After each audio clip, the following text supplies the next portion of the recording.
Halo Kakak, Bapak, dan teman-teman sekalian. Perkenalkan kami dari TER 17. Di sini kami akan mempresentasikan hasil diskusi kami mengenai materi di week 10 terkait reusable unit. Sebelum kami mempresentasikan hasil diskusi kami, izinkan kami memperkenalkan diri kami terlebih dahulu. Perkenalkan, saya Kesha Ivhani James Torus dengan NIM 12S21053 dan partner saya. Perkenalkan, nama saya Nuni Julia Febi Boris Payung dengan NIM 12S21025. Baiklah, di sini kami akan memulai presentasi kami. Yang pertama, kita mengenal latar belakang. Latar belakang dari reusable ini adalah setiap masalah memiliki solusi. Dan kemungkinan besar apabila ada masalah yang berbeda akan membutuhkan solusi yang mirip. Artinya, jika kita memiliki masalah yang kemungkinan serupa, mungkin juga kita memiliki solusi yang serupa juga. Mungkin kita bisa menambahi ataupun mengurangi unit-unit pada solusi itu. Nah, solusi yang sebelumnya masih berfungsi, dapat di-reusable atau digunakan kembali. Bagian dari solusi yang masih berguna, kita uraikan menjadi unit-unit yang lebih kecil lagi, yang nantinya bisa dipakai kembali.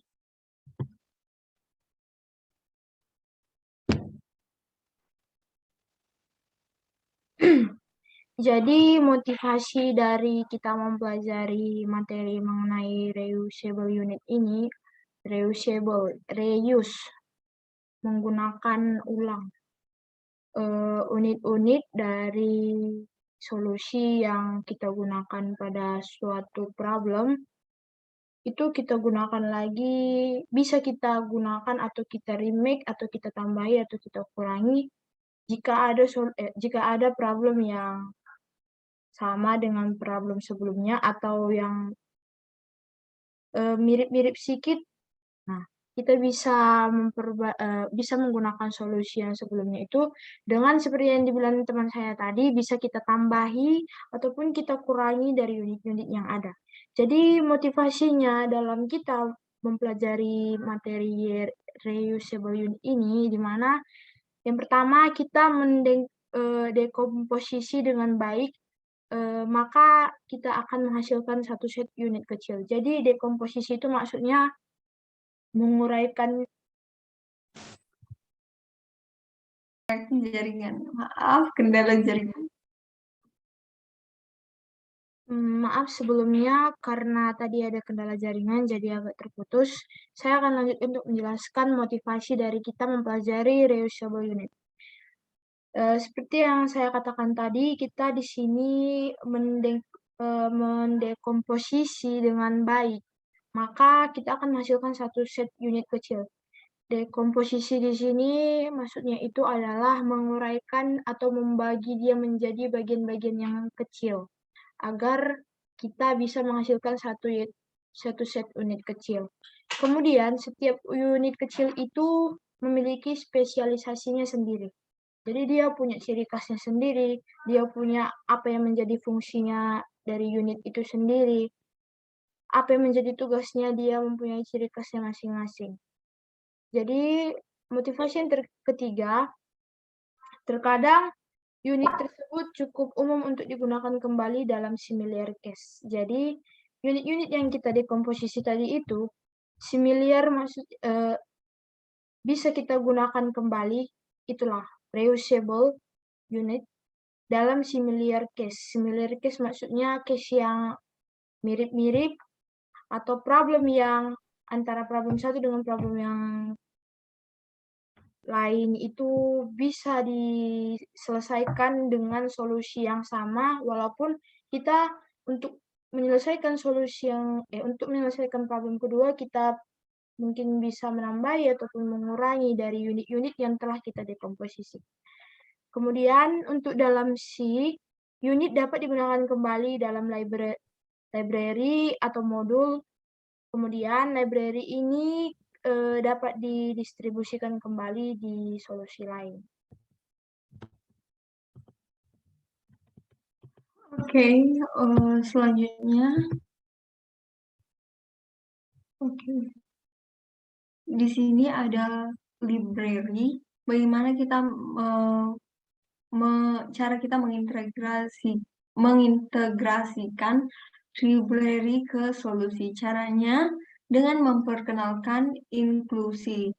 Apa itu inklusi? Inklusi adalah sebuah pendekatan untuk membangun lingkungan yang terbuka untuk setiap solusi dengan latar belakang dan kondisi yang berbeda-beda.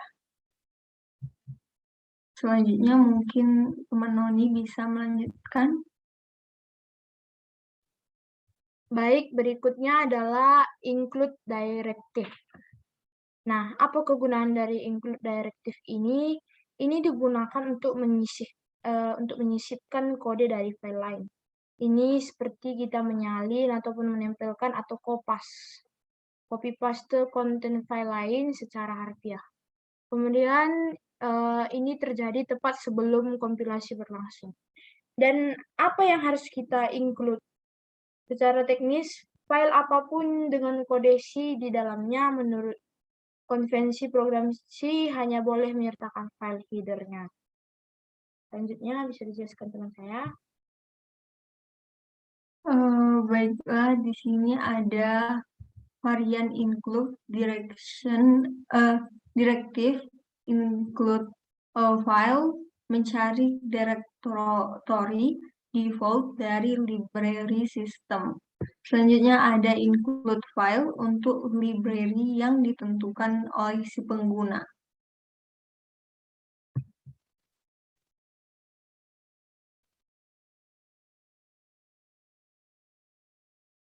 Selanjutnya mungkin teman Noni bisa menjelaskan.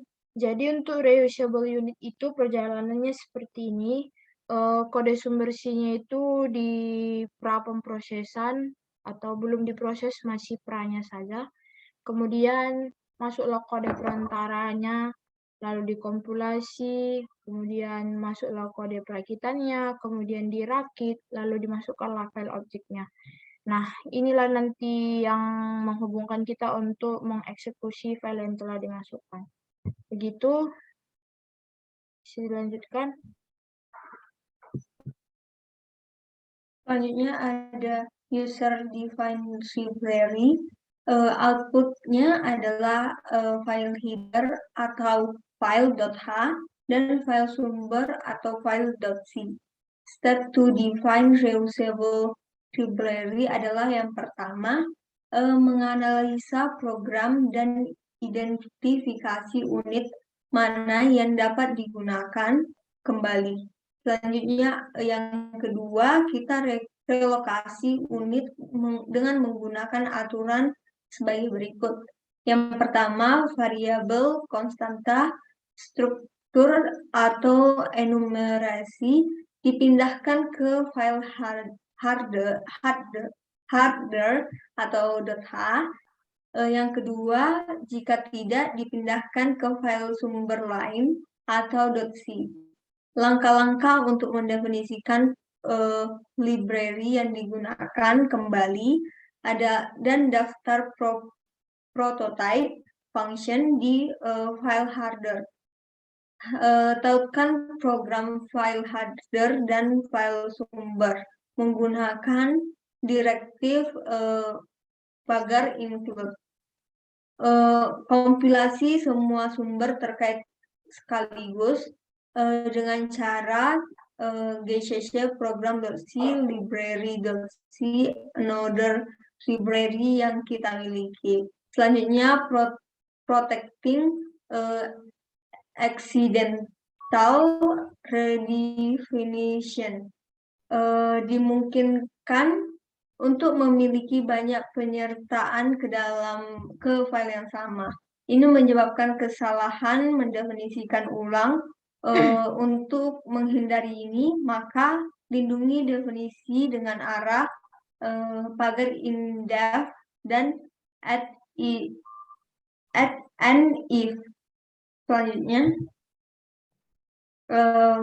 sekian untuk materi reusable. Jika ada salah kata maupun perbuatan yang kami lakukan, mohon dimaafkan. Sekian dan terima kasih.